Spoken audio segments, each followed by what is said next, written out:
Marian Rivera at Heart Evangelista agaw eksena sa isang party.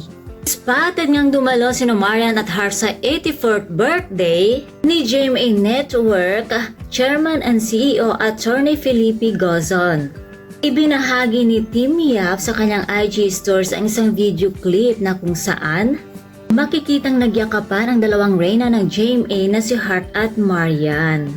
Heart is overjoyed and sobrang happy ako for them. At syempre kinikilig naman ang mga fans na makita nila ito. Ito ata ang first public appearance ng dalawa na magkasama matapos ipabalitang nagkaayos na ang mga ito. More chikahan pa at banding sina Marian at Heart sa party. Halatang na-miss nila ang isa't isa at hiling ng mga fans na sana lamang daw ay magkasamang muli sa isang project ang dalawang queen. Pero syempre kung masaya ang mga fans ni na Marian at Heart, meron pa rin ako nababasa mga komento na plastic daw, Tupperware, ganyan, or Marian, don't trust Heart, mga ganyan. Mana po ang mga negativity, let's spread love and not hate. Dahil gusto lang naman nila ay maging peaceful ang kanilang life. And that's all for now mga chika Doras, and please don't forget to like, share, and subscribe my channel. Thank you for watching!